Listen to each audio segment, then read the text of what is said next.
Hello, and welcome to this in-depth analysis of Zhong/center. Today, we will deconstruct a character that appears simple but is extremely complex, Zhong.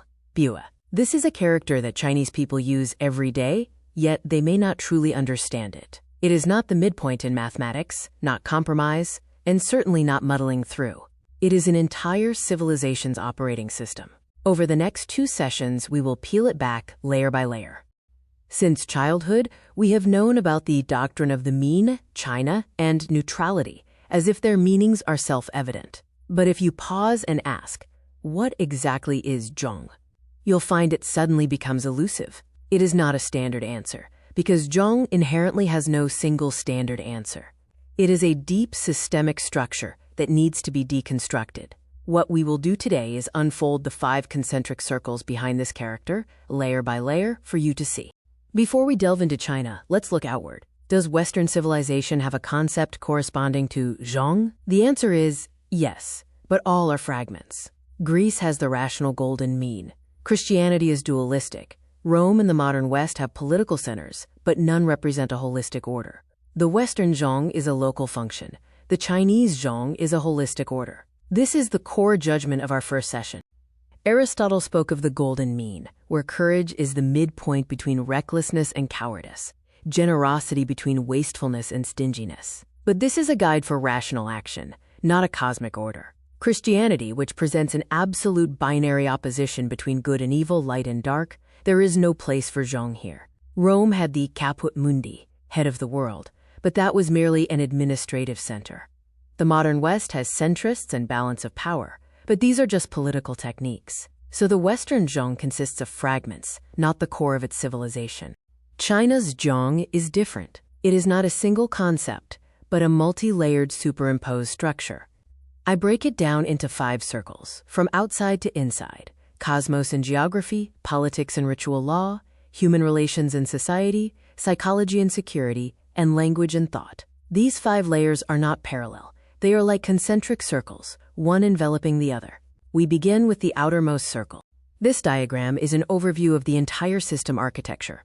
You can see that Zhong is not a point but a structure radiating from a center. From the all-under-heaven system, to political legitimacy, to social relations, to psychological strategies, to linguistic cognition, each layer reinforces the same logic. The center is the source of order, and deviating from the center means deviating from the Tao way. This is the deepest structural inertia of Chinese civilization.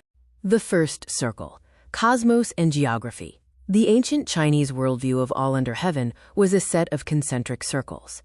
The center was the royal city. At the center of the royal city was the ancestral temple, and at the center of the ancestral temple was the Son of Heaven. This is not a geographical concept, but a concept of order. Being close to the center means being close to the Tao. Deviating from the center means being regarded as barbarians.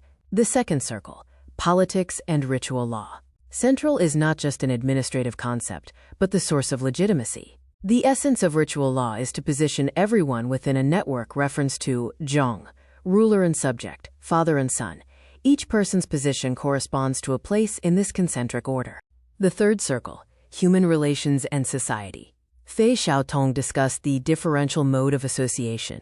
Social relations are like a stone thrown into water, spreading out in concentric circles. The center is oneself, then family, clan, villagers, and compatriots. This is not egalitarianism.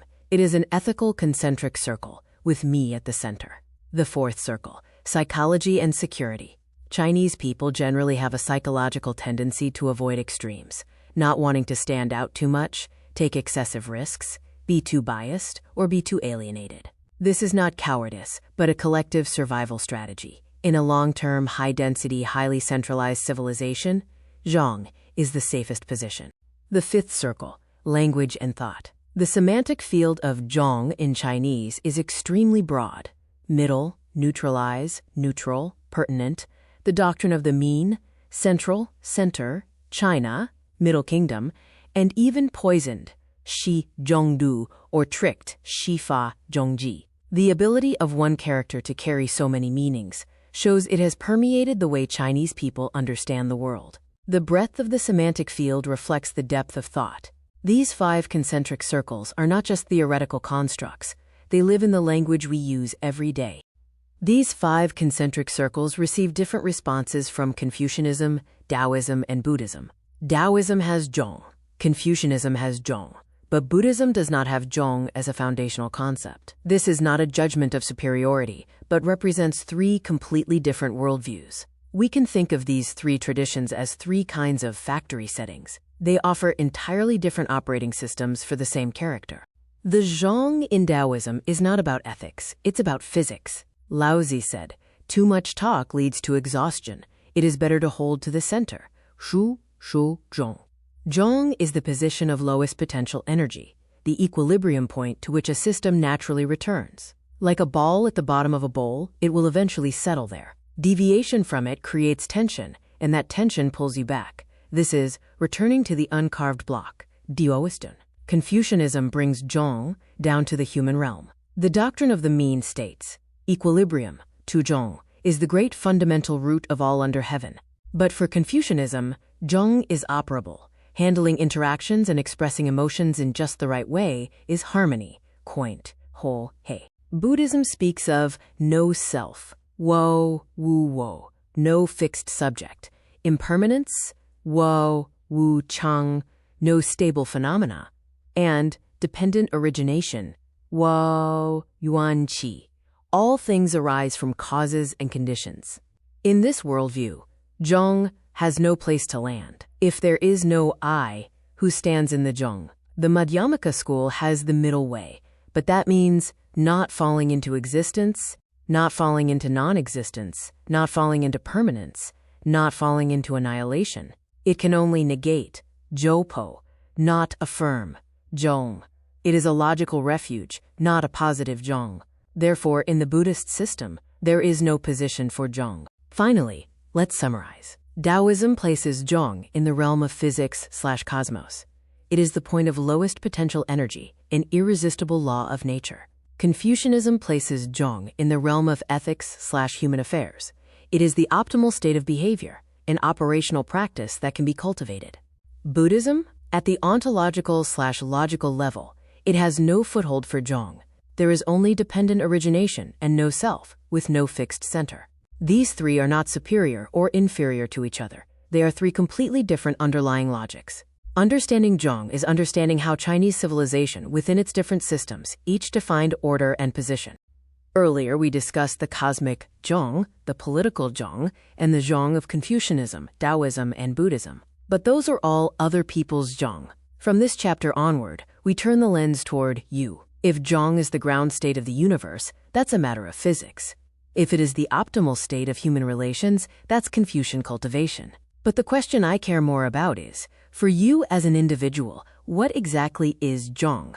My answer is, Zhong is the mode of existence with the least internal friction that each person perceives. It is not a universal standard set by sages, nor a uniform moral yardstick. It is personal, different for everyone. For some people, high-intensity conflict and decision-making are nourishing. For others, quiet solitude is restorative. Neither is superior. Your potential landscapes are simply different. Let's look at 2 extreme examples.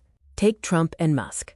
They can work 20 hours a day, calculate everything in terms of interests, and high-intensity conflict does not drain them but rather energizes them. That is their Zhong. But for another person, they might need 2 hours of solitude every day, a slow pace, and uninterrupted time. That is his Zhong. These 2 states are not ranked. The ground state settings of each person's system are entirely different. You cannot use Musk's standard to judge yourself, just as you cannot judge a fish by the standard of a bird. How do you find your Zhong? This is a long, honest experiment in self-observation. You need to ask yourself 3 questions. First, after doing what kind of activity do you feel internal tension release rather than fatigue accumulation? Second, in what kind of environment does your thinking flow most smoothly, without requiring extra willpower to sustain?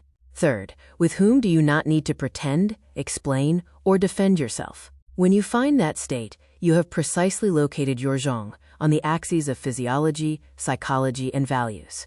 Comfort itself is the most direct physical reading. Returning to the ground state is effortless existence.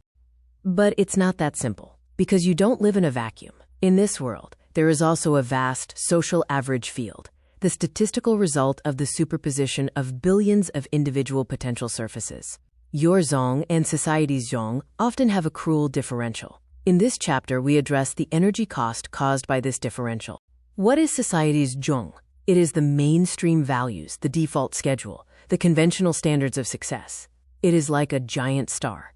It doesn't care who you are. It only exerts gravity. The farther you are from its center of mass, the stronger the pullback. This gravitational field exists objectively. You cannot deny it, and it is difficult to change. The problem is, the larger the differential between your Zhong and society's Zhong, the greater your survival energy consumption. If you are naturally inclined toward a slow pace, but society encourages speed, if you are naturally unsocial, but society encourages networking, you will find that simply living feels like swimming against the current. Living means operating under the persistent tension of this differential. Most people fall into two extreme modes. Hard friction. You are fully aware that society's Zhong does not fit you. You refuse to comply and resist daily. This is a high-intensity, consumptive, excited state. A minority with extremely high internal energy, like Musk, can turn this friction into propulsive force. But most people cannot withstand such intense dissipation, and eventually their system collapses. Soft distortion. To reduce the differential, you forcibly reshape your own feelings and desires, internalizing society's Zhong as your own pseudo-Zhong. Superficial energy consumption decreases, but enormous structural stress builds up internally. This is the hollow heart syndrome and burnout common in modern people. The body stays on track, but the soul has left. So where is the way out? You cannot change the average field of the entire society, but you can do two things. First, physical migration. Move to a subgroup whose social average field is closer to yours. Change cities, change industries, change circles. Let the gravitational pull of the external environment naturally reduce the differential from your internal ground state. Second, cognitive migration. Redefine your own success coordinates and stop measuring yourself by society's universal ruler. This is, at the psychological level, shielding yourself from some unnecessary social gravity. All right, we've come to the final conclusion. We've taken a long detour from the cosmos to society, from Taoism to Buddhism. Now let's return to the most fundamental question at the very beginning. Where exactly is Zhong? The answer is both cruel and liberating. Zhong is not in the doctrine of the mean, not in Confucius's teachings, nor in Laozi's metaphysical musings. Those are other people's Zhong, ground states found by others. Your Zhong is in your body, in your real feelings, in your daily choices. It is not a destination you can arrive at, but a process, an increasingly precise ability for self-recognition. The clearer you become about what constitutes least internal friction for you, the closer you get to your Zhong. Finally, I want to say, living is never easy. We must always navigate a narrow orbit within this immense social tension. This orbit cannot deviate so far from society that you cannot survive, but neither can it compromise so much that you completely disappear. On this orbit, Zhong is no longer an abstract philosophical concept. It is the effortless, natural, stable state in which you wake up, breathe, and act every day. That is your ground state. Find it. Guard it. This is not an essay about the doctrine of the mean. This is an essay about you. Thank you for listening.